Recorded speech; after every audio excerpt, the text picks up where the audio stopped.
Buenas noches. Muchos de ustedes me han preguntado algo que la verdad es que no le había puesto mucha atención, sin embargo creo que son 3 puntos muy importantes. ¿Cómo nosotros tenemos que preparar un discurso? Es decir, ¿cuáles serían las reglas que nosotros deberíamos seguir cuando hablamos frente al público? Pues bueno, te voy a compartir 3 reglas básicas del lenguaje no verbal.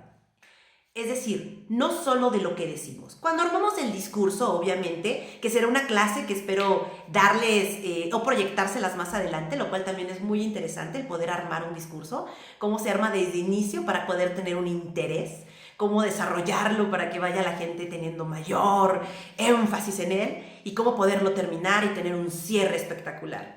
Pero eso se los voy a contar en otro video. Me voy a ir prácticamente a qué es lo que tú tendrías que hacer para que la gente entonces te tome en serio. Pues bueno, te existen 3 reglas básicas como se los había dicho. Primera regla. La primera regla tendría que ver con analizar el contexto. ¿A qué me refiero con analizar el contexto? Todos nosotros somos un canal de comunicación. Mi cabello habla por mí. Mi ropa habla por mí. Mi pulsera habla por mí. Como estoy arreglada, habla por mí. Nosotros, de acuerdo a cómo estamos y el contexto que nos rodea, es lo que da credibilidad a tus palabras. Por lo tanto, es muy importante analizar siempre el contexto. Se los voy a poner en un ejemplo más gráfico.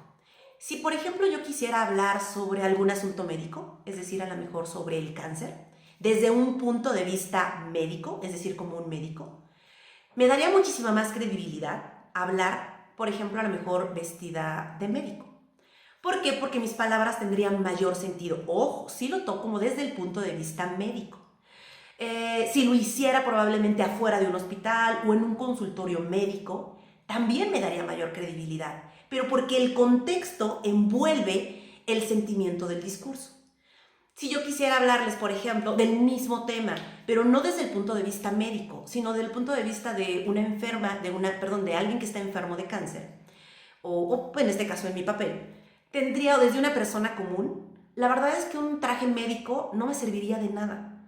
Pero si, por ejemplo, yo quisiera hablarlo, como en este caso, como se los dije, como una persona enferma de este padecimiento, pues la verdad es que entonces tendría yo que hacerlo a lo mejor con una ropa tan normal como cualquiera, para que obviamente ustedes sintieran lo que a lo mejor yo les quiero decir desde un punto de vista de una persona normal que tuvo esta enfermedad.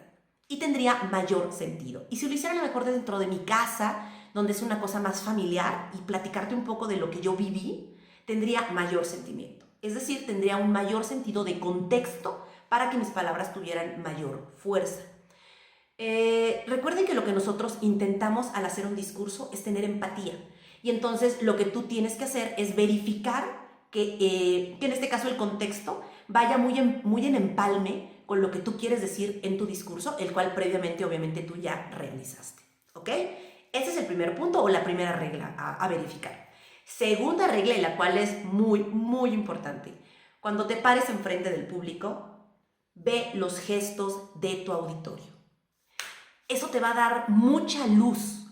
Es decir, si tú estás platicando con ellos y en el momento que platicas con ellos te das cuenta que unos están aburridos, entonces lo que tendrías que hacer es cambiar la dinámica de tu voz, probablemente hablar un poco más rápido para que entonces ellos no sientan que se están aburriendo.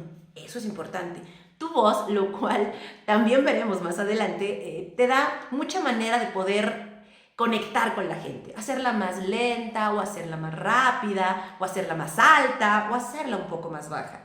Creo que son cosas en el lenguaje no verbal que te pueden ayudar muchísimo.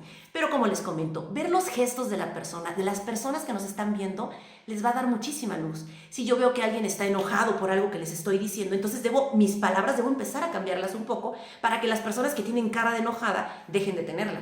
Porque a lo mejor estoy siendo más crítica en lugar de ser, pues la verdad es que de ponerme en el papel de la persona. Por lo tanto, es importante siempre observar los gestos de la persona o de las personas que te están observando. ¿Sale? Esa sería la segunda regla. Y finalmente, la tercera regla, la cual también es muy, muy importante, tiene que ver con tener congruencia con tu expresión. Es decir, Si yo te voy a contar un chiste, tengo que decírtelo alegre y contenta para que entonces tú te puedas reír de mi chiste. ¿Cuántas veces no nos han contado un chiste y tú así con tu cara de, me tengo que reír? ¡Claro! Porque nunca te lo contaron. Muchas veces el chiste puede ser el chiste más bobo del mundo, pero no importa, estás muerto de risa porque la persona que te lo está contando tiene estos gestos y estas caras que te está haciendo y tú dices, ¡wow! Estás muerto de risa por las caras de él. En realidad no es el chiste. A eso es a lo que me refiero. A veces las palabras, lo cual tienen mucho peso, pero a veces las palabras no tienen tanto peso como nuestros propios gestos. Si a ti te tocara dar un discurso a lo mejor serio, tienes que estar serio para que entonces tus palabras tengan credibilidad. Estos 3 consejos que les acabo de dar son muy importantes cuando tú realmente te vas a parar frente al público. Son exactamente, diríamos, que las 3 reglas del lenguaje no verbal.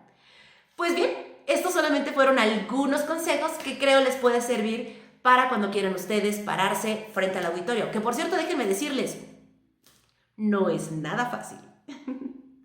Síganse divirtiendo y los veo pronto. Adiós.